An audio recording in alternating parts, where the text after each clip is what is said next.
Good morning, my Sunday school friends. I have a special book I'd like to share with you. It's called The Legend of the Easter Egg, and it is about a little boy named Thomas who, just like some of us, had to be separate from his family because his sister was very sick.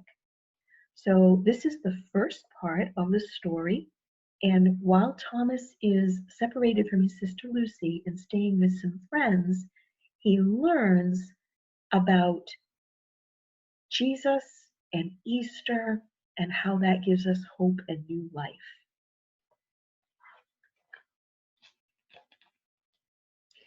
One April morning, Thomas was out with his sister Lucy.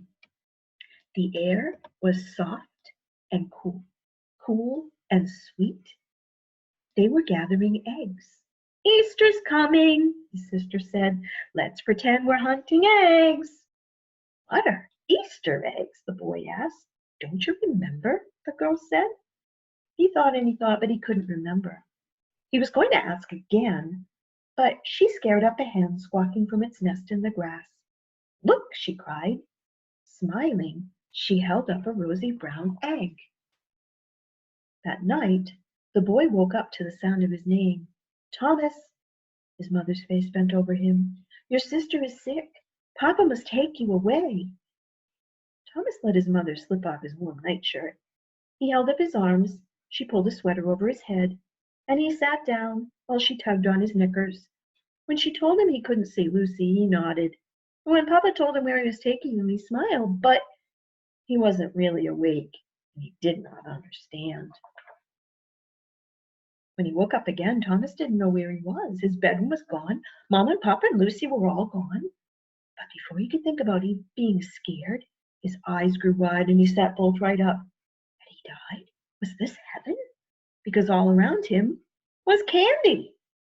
Long branches of licorice, tiny jeweled rock candy, yellow, white, purple, pink jelly beans, marshmallow chicks, tiny chocolate eggs. He stood up slowly. Good morning, Thomas, a familiar voice said. It was John Sonneman. Thomas had come to stay with John and his wife Mary at their candy store, just as Papa had said. All that long day, Thomas helped Mr. Sonneman in his store. He filled jars of candy. He weighed chocolate on the tippy scales. He scrubbed the counter till it gleamed. All day, Mr. Sonneman let him eat smidgens of fudge and bits of broken peppermint sticks. When he finished cleaning out the cook stove for Mrs. Sonneman, she looked at him and laughed. Goodness gracious, you have ash on your face. With her thumb, she wiped him clean. He smiled, but inside, his heart felt dusty and gray as the ash. His sister was sick. He couldn't be with her, and there was nothing he could do.